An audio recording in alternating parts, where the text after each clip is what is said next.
మహాగణుడు, పరిశుద్ధుడును, పునరుద్ధానుడైన మన ప్రభువైన యేసుక్రీస్తు ఘనమైన నామములో ఈ ఉదయకాల దైవ సందేశాన్ని వింటున్న దేవుని బిడ్డలైన మీ అందరికీ మన ప్రభువైన యేసుక్రీస్తు నామములో శుభములు కలుగునుగాక.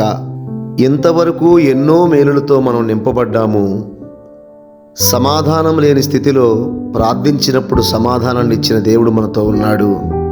ఆరోగ్యం లేనప్పుడు వేడుకున్నప్పుడు ఆరోగ్యాన్ని ఇచ్చిన దేవుడు మనతో ఉన్నాడు. మన దేవుడు మనతో ఉంటూ ఎల్లప్పుడూ మనతో మాట్లాడుతూనే ఉన్నాడు. ఈ ఉదయకాలం కూడా ఆయన మాటలు విందాము. కృప పొంది బలపడుతూ దేవునికి విధేయత చూపిద్దాము. మత్తయి సువార్త 17వ అధ్యాయము 20వ వచనము. మీకు ఆవగింజంత విశ్వాసం ఉండిన ఎడల ఈ కొండను చూచి ఇక్కడి నుండి అక్కడికి పొమ్మనగానే అది పోవును.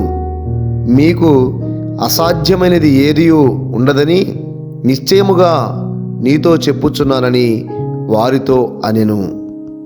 ప్రభువు తన యొద్దకు పిలిచిన మనందరినీ కూడా ఏదో పనివారుగా చూడలేదు. అడిగి అడిగి అలసిపోయేవారిగా, వెతికి వెతికి దొరకని వారిగా మనల్ని ఉంచలేదు. ఆయన మనల్ని పిలిచినప్పుడే ఆయన రాజ్యములో కుమారులుగా పిలిచాడు, కుమార్తెలుగా పిలిచాడు.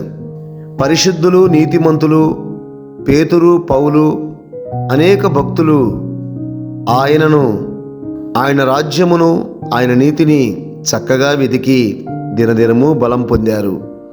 ఈ ఉదయకాలం ఈ వాక్యాన్ని వింటున్నప్పుడు నాలో నీలో ఉన్న విశ్వాసము కొండలను పెకిలించగలిగిన విశ్వాసముగా ఉండాలి.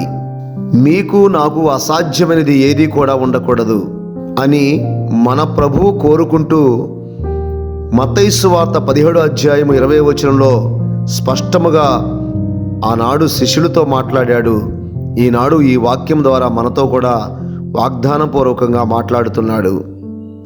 ఈ ఉదయకాలం ప్రియ స్నేహితులారా, ఆశపడండి, ప్రభు మీద విశ్వాసం ఉంచండి. మీకు అసాధ్యమైన కార్యము మరి ఒకటి ఏదీ కూడా లేదు.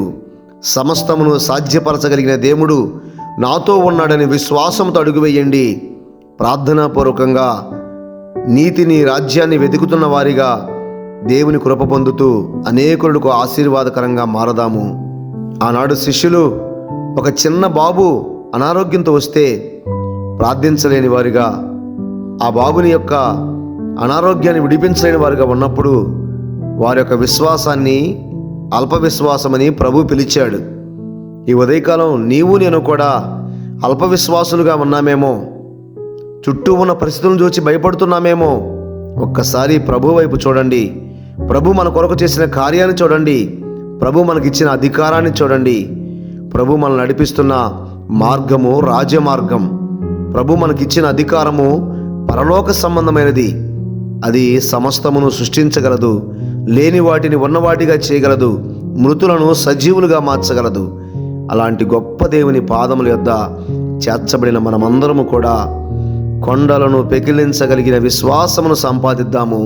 ప్రభు పాదాలు పట్టుకొని అట్టి రీతిగా ప్రభుని వేడుకుందాం. ప్రేమగల తండ్రి, దయగల ప్రభువా, నీకు స్తోత్రములు. నీ ఘనమైన ఉన్నతమైన నామములో నైనా ఈ ఉదయకాలం మేము విన్న ప్రతి మాటని ప్రభువా మా హృదయంలో మీరు ముద్రించండి. పరిశుద్ధాత్మ శక్తితో అనేక కార్యములు చేయడానికి మాకు సహాయం చేయండి. అనేక మంది ప్రజలను పాపములో నుంచి, చీకటిలో నుంచి విడిపించి నా తండ్రి నీ రాజ్య నివాసులుగా మార్చే శక్తిని, బలాన్ని మాకు దయచేయండి.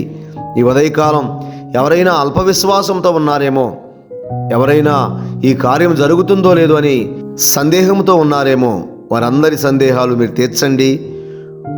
కుటుంబాలుగా దేవుని సన్నిధిలో విశ్వాస సహితమైన గొప్ప శక్తిని పొందుకొని నిలబడినట్లుగా సహాయం చేయమని ఘనత, మహిమ, ప్రభావాలు నీకు ఆరోపించుకుంటూ నజరేయుడైన యేసుక్రీస్తు నామములో ప్రార్థన చేయుచున్నాము మా పరమ తండ్రి, ఆమెన్. అబ్రహాము దేవుడైన యేసయ్య కృప నిరంతరం మనకు తోడై ఉండునుగాక.